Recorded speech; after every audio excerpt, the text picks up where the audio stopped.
Hello दोस्तों, मैं अरविंद कुमार आपका गुरुकुल इंस्टीट्यूट सूची में स्वागत करता हूं। दोस्तों, आज हम यूपी ट्रिपल एससी पीटी परीक्षा 2021 के लिए जो एग्जैक्ट 100% सिलेबस वाली क्लास कर रहे हैं, उसके अंतर्गत आज हम लोग चर्चा करेंगे फ्रेंड्स। जो आपके सिलेबस में दिया गया है, जो हमने पहला सिलेबस है भारतीय इतिहास, उसको पूरा 100% कवर कर चुके हैं। और आज हम चर्चा करेंगे जो आपके सिलेबस में दिया गया है दूसरा टॉपिक, भारतीय राष्ट्रीय आंदोलन।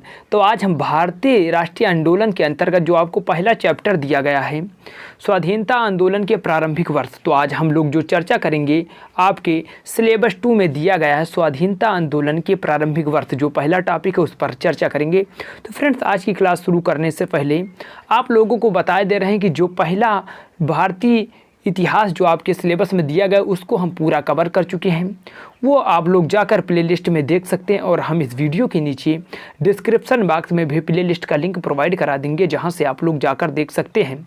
तो फ्रेंड्स, आज की क्लास शुरू करने से पहले अगर अभी तक आपने क्लास को लाइक नहीं किया तो पहले आप लोग क्लास को लाइक कीजिए और शेयर कीजिए, और चैनल को सब्सक्राइब कर बेल बटन अवश्य दबाएं, जिससे हमारी आने वाली सभी वीडियो के नोटिफिकेशन आपको नियमित रूप से मिल सके। और जी हाँ दोस्तों, अगर आपको इस क्लास का PDF चाहिए तो आपको गुरुकुल इंस्टीट्यूट सूची टेलीग्राम चैनल ज्वाइन करना होगा, जहां पर हम डेली बेसिस पर क्लासों की PDF प्रोवाइड कराते हैं। तो धन्यवाद। चलते हैं आज का ये टॉपिक डिस्कशन शुरू करते हैं। तो फ्रेंड्स देखिएगा, आपको जो पहला पॉइंट दिया गया है भारतीय राष्ट्रीय कांग्रेस की स्थापना। तो फ्रेंड, भारतीय राष्ट्रीय कांग्रेस से आपके पेपर में बहुत सारे प्रश्न बनते हैं, तो आप लोग इसे शिद्दत से और ईमानदारी पूर्वक सीखिएगा। आपको दिया गया है भारतीय राष्ट्रीय कांग्रेस की स्थापना 1885 में एओ होम, जिनका फ्रेंड पूरा नाम था एलन ऑक्टेवियन ह्यूम, आप लोग याद रखिएगा, एलन ऑक्टेवियन ह्यूम द्वारा की गई। इसका पहला अधिवेशन 28 दिसंबर 1885 को बम्बई में स्थित गोकुलदास तेजपाल संस्कृत विद्यालय में आयोजित किया गया। तो फ्रेंड्स, इससे सारे पॉइंट आपको बम्बई भी याद रखना है और गोकुलदास तेजपाल संस्कृत विद्यालय भी याद रखना है, जहां पर कांग्रेस का पहला अधिवेशन 28 दिसंबर 1885 को होता है। चलिए फ्रेंड्स, आगे देखते हैं। आगे आपको दिया गया है जो कांग्रेस का प्रथम अधिवेशन हुआ, इसमें कुल 72 प्रतिनिधियों ने भाग लिया। यह प्रश्न भी आपसे जो है वह यूपी PCS एग्जाम में पूछा गया है कि जब कांग्रेस का प्रथम अधिवेशन हुआ तो उस समय कितने लोग उपस्थित हुए, तो उस समय 72 प्रतिनिधि उपस्थित हुए। चलिए फ्रेंड्स, आपको आगे दिया गया है प्रमुख नारे, कथन, वाक, वचन तथा संबंधित महापुरुष। फ्रेंड, इससे आप वेरी इंपॉर्टेंट कीजिएगा, और यहाँ से 100% यूपी ट्रिपल एससी की पेपर में 1 या 2 प्रश्न आपको देखने को मिलेगा। तो फ्रेंड्स, आपको एक तरफ दिया गया कथन और दूसरी तरफ उससे संबंधित महापुरुष दिया गया है।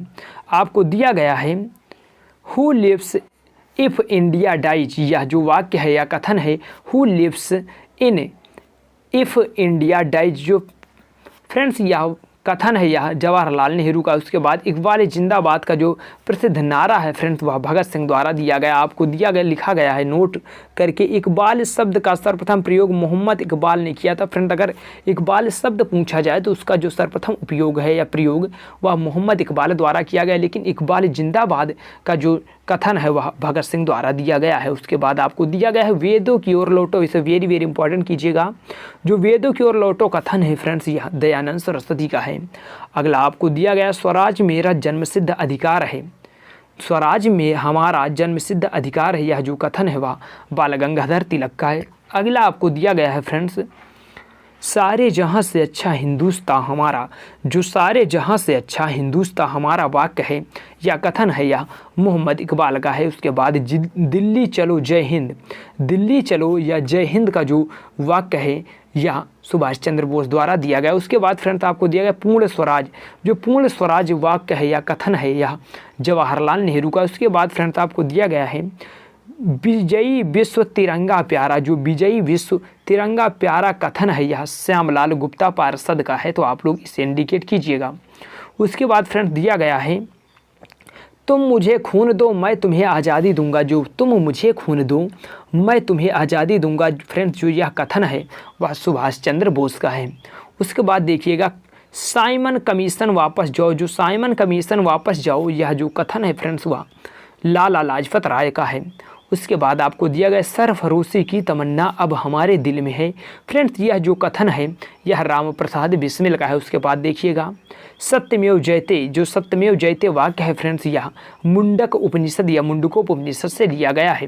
उसके बाद फ्रेंड्स आपको दिया गया हे राम, जो हे राम शब्द है वह महात्मा गांधी द्वारा दिया गया है। उसके बाद फ्रेंड्स आपको दिया गया है वंदे मातरम, जो वंदे मातरम शब्द है फ्रेंड्स वह बंकिम चंद्र चटर्जी द्वारा दिया गया है। उसके बाद दिया गया है जन गण मन, जो जन गण मन वाक्य है यह रविंद्रनाथ टैगोर द्वारा दिया गया है। उसके बाद आराम हाराम है, वेरी वेरी इंपॉर्टेंट फ्रेंड्स कीजिएगा कि आराम हाराम है, यह जो वाक्य है वह जवाहरलाल नेहरू के द्वारा दिया गया है। उसके बाद है जय जवान जय किसान, तो आप लोग फ्रेंड्स इंडिकेट कीजिएगा जय जवान जय किसान जो शब्द है वह लाल बहादुर शास्त्री के द्वारा दिया गया है। और उसके आगे आपको दिया गया है जय जवान जय किसान जय विज्ञान, आप लोग इंडिकेट कीजिएगा जय जवान जय किसान जय विज्ञान जो है वह अटल बिहारी वाजपेयी के द्वारा दिया गया है। फ्रेंड्स देखिएगा आगे आपको दिया गया है भारतीय राष्ट्रीय कांग्रेस के पहले अधिवेशन की अध्यक्षता व्योमेश चंद्र बनर्जी, जिन्हें हम WC बनर्जी के नाम से भी जानते हैं, इनके द्वारा की गई। और इसके जो प्रथम महासचिव थे स्वयं AU ह्यूम। तो फ्रेंड्स अगर आपसे पूछा जाए कि भारतीय राष्ट्रीय कांग्रेस के पहले अधिवेशन की अध्यक्षता किसने की, WC बनर्जी, लेकिन इसके जो प्रथम महासचिव थे फ्रेंड्स वह AU ह्यूम यानी एलन ऑक्टेवियन ह्यूम ही थे। फ्रेंड्स चलिए आगे, और आगे आपको दिया गया है भारतीय राष्ट्रीय कांग्रेस की स्थापना अगर आपसे पूछी जाती है तो वह 1885 में, और इस समय जो भारत के वायसराय थे फ्रेंड्स 1885 में वह लॉर्ड डफरिन, जिनका कार्यकाल था 1884 से 1888 ईस्वी तक था। तो आप लोगों से यह पूछा जाता है कि भारतीय राष्ट्रीय कांग्रेस की स्थापना के समय भारत का वायसराय कौन था, तो फ्रेंड्स वह था लॉर्ड डफरिन। चलिए फ्रेंड्स आगे चलते हैं, और आगे आपको दिया गया है, आप लोग देखिएगा लॉर्ड डफरिन ने कांग्रेस का यह कहकर मजाक उड़ाया कि सूक्ष्मदर्शी अल्पसंख्यकों की संस्था है। फ्रेंड्स यह आपसे पूछा जाता है कि कांग्रेस को किसने सूक्ष्मदर्शी अल्पसंख्यकों की संस्था कहा है, तो वह कहा है लॉर्ड डफरिन ने। चलिए फ्रेंड्स आगे देखिए, आगे आपको दिया गया है कांग्रेस का दूसरा अधिवेशन 1886 ईस्वी में कलकत्ता में हुआ। तो फ्रेंड्स अगर आपसे पूछा जाता है कांग्रेस का प्रथम अधिवेशन तो वह बम्बई गोकुल दास तेजपाल संस्कृत विद्यालय में, लेकिन दूसरा अधिवेशन जो है वह कलकत्ता में हुआ। और दूसरे अधिवेशन की अध्यक्षता फ्रेंड्स दादा भाई नौरोजी के द्वारा की गई है, यह भी पूछा जाता है। और इनसे यह पूछा जाता है कि प्रथम पारसी अध्यक्ष अगर आपसे पूछा जाता है तो वह दादा भाई नौरोजी थे, और दादा भाई नौरोजी को वयोवृद्ध ऑफ इंडिया कहा जाता है। चलिए फ्रेंड्स आगे देखिए, आगे आप लोगों को दिया गया है भारतीय राष्ट्रीय कांग्रेस के प्रथम मुस्लिम अध्यक्ष होने का गौरव बदरुद्दीन तैयब जी को प्राप्त हुआ। ये भारतीय राष्ट्रीय कांग्रेस के 27 से 30 दिसंबर 1887 मद्रास में संपन्न हुए तीसरे अधिवेशन की अध्यक्षता जो है फ्रेंड्स वह बदरुद्दीन तैयब द्वारा की गई है। तो आपसे यह प्रश्न पूछा जाता है कि भारतीय राष्ट्रीय कांग्रेस के प्रथम मुस्लिम अध्यक्ष तो वह तीसरे अधिवेशन की अध्यक्षता कर रहे थे जो कि मद्रास में हुआ है बदरुद्दीन तैयब जी। फ्रेंड्स तो इसे इंडिकेट करिएगा। चलिए फ्रेंड्स आगे चलते हैं, और आगे देखिएगा आपको दिया गया भारतीय राष्ट्रीय कांग्रेस का प्रथम निर्वाचित यूरोपीय अध्यक्ष अगर आपसे यह पूछा जाता है प्रथम निर्वाचित यूरोपीय अध्यक्ष तो फ्रेंड्स वह जॉर्ज यूले थे, जो कि कांग्रेस के चौथे अधिवेशन में अध्यक्षता की थी, जो कि यहाँ पर इलाहाबाद में संपन्न हुआ था। चलिए फ्रेंड्स आगे चलिए, आगे आपको दिया गया कांग्रेस के लिए समर्थन प्राप्त करने के उद्देश्य से जुलाई 1889 में ईस्वी में लंदन में विलियम डिग्बी की अध्यक्षता में British committee of India, indicate कीजिएगा फ्रेंड्स विलियम डिग्बी को, इनकी अध्यक्षता में ब्रिटिश कमेटी ऑफ इंडिया की स्थापना जो है 1889 में की गई। चलिए फ्रेंड्स आगे देखिएगा, जो भी आपके पेपर की दृष्टि से इम्पॉर्टेंट बन सकता है। आपको दिया गया भारतीय राष्ट्रीय कांग्रेस तथा मुस्लिम लीग दोनों ने वर्ष 1916 में लखनऊ में अधिवेशन किया। तो फ्रेंड्स आप अगर यह पूछा जाए जो इनका संयुक्त अधिवेशन था भारतीय राष्ट्रीय कांग्रेस और मुस्लिम लीग कब एक मंच पर उपस्थित हुए फ्रेंड्स, तो वह 1916। तो चलिए फ्रेंड्स अगला जिसकी अध्यक्षता फ्रेंड्स आपको बताए दे रहे हैं कि जो 1916 में हुआ उसकी अध्यक्षता अंबिका चरण मंजूमदार द्वारा की गई थी। चलिए फ्रेंड्स आपको अगला पॉइंट दिया गया है कांग्रेस तथा मुस्लिम लीग के बीच लखनऊ समझौता 1916 में हुआ, जो कांग्रेस लीग योजना तथा लखनऊ पैक्ट के नाम से भी जाना जाता है। तो इसे भी आप लोग इंडिकेट कीजिएगा। चलिए फ्रेंड्स देखिएगा, आपको हम जो पहले ऊपर बता चुके हैं वही यहाँ पर लिखा गया है कि कांग्रेस के लखनऊ अधिवेशन की अध्यक्षता अंबिका चरण मंजूमदार द्वारा की गई। आगे फ्रेंड्स आपको दिया गया है भारतीय राष्ट्रीय कांग्रेस के लखनऊ अधिवेशन जो कि 1916 में बाल गंगाधर तिलक ने कहा, यानी फ्रेंड्स यही 1916 का जो अधिवेशन है यहीं पर बाल गंगाधर तिलक द्वारा कहा गया है, स्वराज मेरा जन्म सिद्ध अधिकार है और मैं इसे लेकर रहूँगा। तो ये अगर ये आपसे पूछा जाए किसके द्वारा कहा गया, तो बाल गंगाधर तिलक के द्वारा कहा गया। और कहाँ पर कहा गया, तो 1916 के लखनऊ अधिवेशन में। चलिए फ्रेंड्स, चलिए आगे आपको दिया गया है 1900 ईस्वी में करजन ने कहा था कि कांग्रेस अब लड़खड़ा रही है और जल्द ही गिरने वाली है। मेरा सबसे बड़ा मकसद भी यही है कि मेरे भारत प्रवास के दौरान इस पार्टी का अंत हो जाए। तो फ्रेंड्स यह कथन आप लोग याद रखिएगा। यह कथन आपसे पूछा जाता है कि यह कथन किसका है, तो यह कथन करजन महोदय का है। चलिए फ्रेंड्स देखिए अगला आपको दिया गया है, भारत की स्वतंत्रता प्राप्त के बाद महात्मा गांधी ने भारतीय राष्ट्रीय कांग्रेस को समाप्त करने का सुझाव दिया था। तो फ्रेंड्स आप लोग इसको भी याद रखिएगा। चलिए फ्रेंड्स आगे आपको लिखा गया है इसमें बुक में, जो लॉर्ड विलिंगटन ने कांग्रेस के 30वें अधिवेशन में भाग लिया और इस दौरान बम्बई का गवर्नर था कौन, लॉर्ड विलिंगटन। तो फ्रेंड्स आप लोग लॉर्ड विलिंगटन को भी याद रखिएगा। इसके बाद लिखा गया है, यह अधिवेशन मुंबई में जिसमें लॉर्ड विलिंगटन ने फ्रेंड्स भाग लिया था, यह अधिवेशन मुंबई में 1915 में आयोजित किया गया था।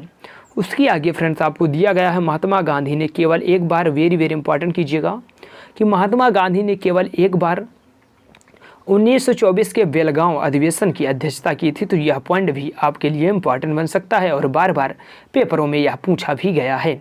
चलिए फ्रेंड्स आगे देखते हैं। आगे आपको दिया गया है सरोजिनी नायडू, इसको भी इंडिकेट कीजिएगा।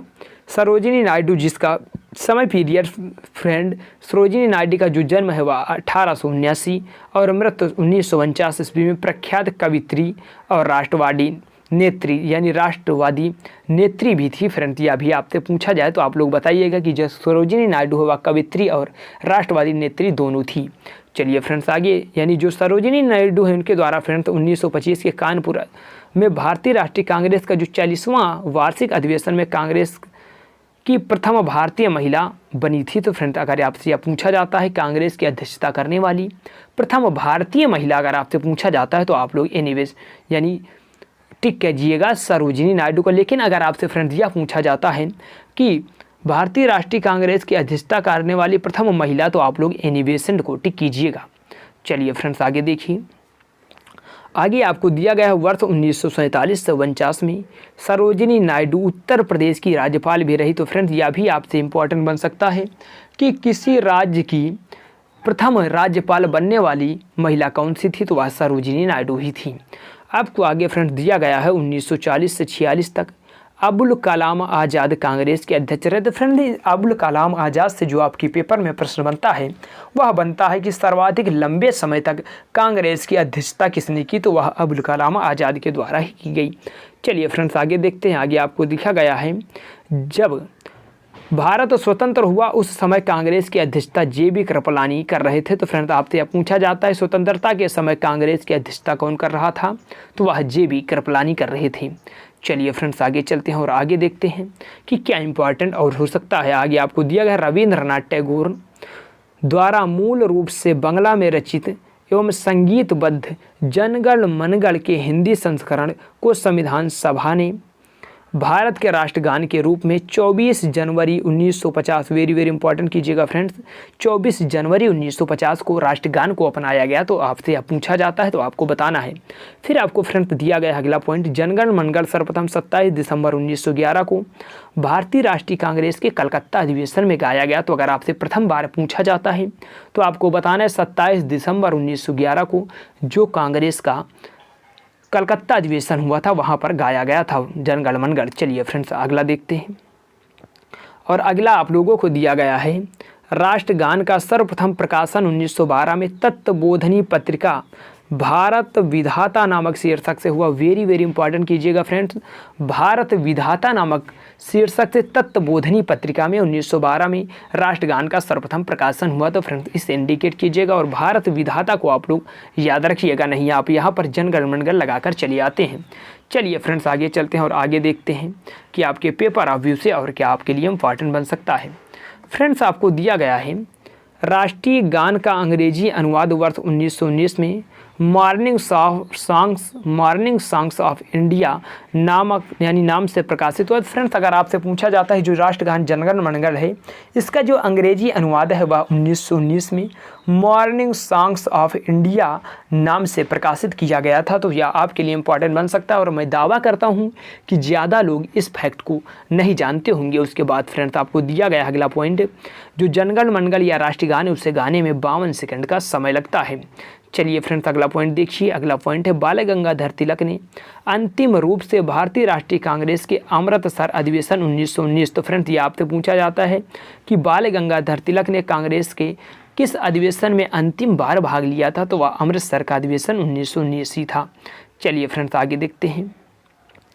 आगे आपको दिया गया है वर्ष 1907 में कांग्रेस के सूरत अधिवेशन में कांग्रेस नरमपंथी और गर्मपंथी दो अलग गुटों में विभक्त हो गए। तो फ्रेंड्स अगर यह पूछा जाता है कि कांग्रेस में जो है विभाजन कब हुआ, तो वह 1907 के सूरत अधिवेशन में हुआ, जिसमें गर्म दल और नरम दल अलग अलग हो गए। चलिए फ्रेंड्स देखिए अगला पॉइंट आपको दिया गया है, कांग्रेस के नरम दल के प्रमुख नेता आपसे पूछा जाता है तो वह गोपाल कृष्ण गोखले, फिरोज शाह मेहता और दादा भाई नौरोजी हैं। वहीं पर फ्रेंड्स अगर आपसे गर्म दल के बारे में बात किया जाए तो आपको यहाँ पर नीचे दिया गया है गर्म दल को उग्रवादी विचारधारा के 4 प्रमुख नेता, जिसमें है बाल गंगाधर तिलक, लाला लाजपत राय, बिपिन चंद्र पाल और अरविंद घोष। तो फ्रेंड्स आप लोग इससे भी याद रखिएगा। उसके बाद फ्रेंड्स आपको यहाँ पर दिया गया है, आप लोग इंडिकेट कीजिएगा।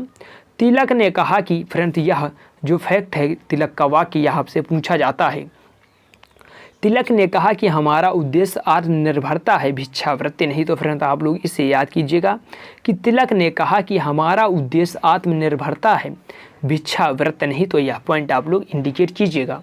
उसके बाद फ्रेंड्स आपको दिया गया है लाला लाजपत राय, बाल गंगाधर तिलक, विपिन चंद्र पाल, इन्हें लाल बाल पाल के नाम से भी जाना जाता है। तो फ्रेंड्स आप लोग इंडिकेट कीजिएगा।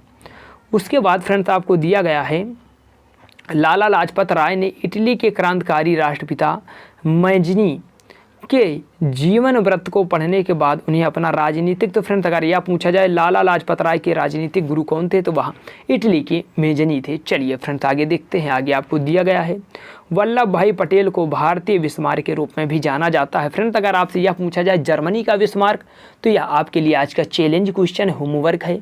आप लोग हमें कमेंट बॉक्स में बताइएगा कि जर्मनी का बिस्मार्क किसे कहा जाता है। तो फ्रेंड्स अगर आपसे भारत का बिस्मार्क पूछा जाता है तो वह वल्लभ भाई पटेल को कहा जाता है। चलिए फ्रेंड्स अगला पॉइंट आपको दिया गया है, सर वेलेंटाइन सिरोल ने तिलक को भारत में अशांति का जन्मदाता कहा है। तो फ्रेंड्स आप लोग इसे इंडिकेट कीजिएगा। जो यह वेलेंटाइन सिरोल है यह बार बार आपके पेपर में पूछा जाता है। चलिए फ्रेंड्स आगे चलते हैं और आगे देखते हैं। तिलक ने जो बाल गंगाधर तिलक ने महाराष्ट्र में शिवाजी महोत्सव तथा गणपति पर्व आरंभ किया ताकि जनता में राष्ट्र सेवा की भावना जागे। तो फ्रेंड्स इसे भी आप लोग इंडिकेट कीजिएगा। उसके बाद फ्रेंड्स आपको दिया गया है बाल गंगाधर तिलक की 1 अगस्त 1920 को हुई मृत्यु। तो फ्रेंड्स अगर आपसे पूछा जाता है बाल गंगाधर तिलक की मृत्यु हुई तो कब हुई, तो वह 1 अगस्त 1920 को हुई। मृत्यु के बाद उनकी अर्थी को महात्मा गांधी के साथ वेरी इंपॉर्टेंट कीजिएगा, महात्मा गांधी के साथ फ्रेंड्स मौलाना शौकत अली और डॉक्टर सैफुद्दीन किचलू ने उठाया। इससे आप लोग वेरी इंपॉर्टेंट कीजिएगा, मौलाना शौकत अली और डॉक्टर सैफुद्दीन किचलू ने उठाया बाल गंगाधर तिलक की अर्थी को महात्मा गांधी के साथ। तो यह पॉइंट जो है फ्रेंड्स वह यूपी पीसीएस के पेपर में एक बार पूछा गया है, तो आप लोग इसे याद रखिएगा। तो फ्रेंड्स जो आज की हमारी क्लास थी जिसमें आज हमने चर्चा किया स्वाधीनता आंदोलन के प्रारंभिक वर्ष के बारे में, तो इससे यही तक आपसे प्रश्न जो है यूपी TSS के पेपर में पूछा जाएगा, इससे आगे आपसे नहीं पूछा जाएगा। आप लोग विश्वास कीजिए। तो फ्रेंड्स आज की क्लास कैसी लगी कमेंट बॉक्स में लिखकर बताना ना भूलें। अगर आज की क्लास अच्छी लगी हो, अगर अभी तक आपने क्लास को लाइक नहीं किया तो पहले आप लोग क्लास को लाइक कीजिए और शेयर कीजिए और चैनल को सब्सक्राइब कर बेल बटन अवश्य दबाएं, जिससे हमारी आने वाली सभी वीडियो के नोटिफिकेशन आपको नियमित रूप से मिल सके। और फ्रेंड्स आपको बता दे रहे हैं कि इससे पहले हमने भारतीय इतिहास जो आपके सिलेबस में प्रथम आपका सिलेबस दिया गया है यूपी TSS PT का, भारतीय इतिहास को हम पूरी तरीके से कवर कर चुके हैं। तो आप लोग देरी मत कीजिए और चैनल पर आइए, प्लेलिस्ट में विजिट कीजिए और आप लोग वहां पर जाकर क्लासों को देखिए और अपना सिलेबस कवर करिए। और हम इस वीडियो के नीचे डिस्क्रिप्शन बॉक्स में भी इस प्ले लिस्ट का फ्रेंड्स लिंक प्रोवाइड करा देंगे, वहाँ से आप लोग जाकर देख सकते हैं। तो फ्रेंड्स जो हम अगला टॉपिक कवर करेंगे वह आपको सिलेबस में दिया गया है। स्वदेशी तथा सविनय अवज्ञा आंदोलन, महात्मा गांधी तथा अन्य नेताओं की जो भूमिका है वह भारतीय राष्ट्रीय आंदोलन में वह कैसी है, उस पर हम अगले वीडियो में चर्चा करेंगे। तो फ्रेंड्स धन्यवाद, मिलते हैं नेक्स्ट क्लास में अगली टॉपिक के साथ, तब तक के लिए जय हिंद।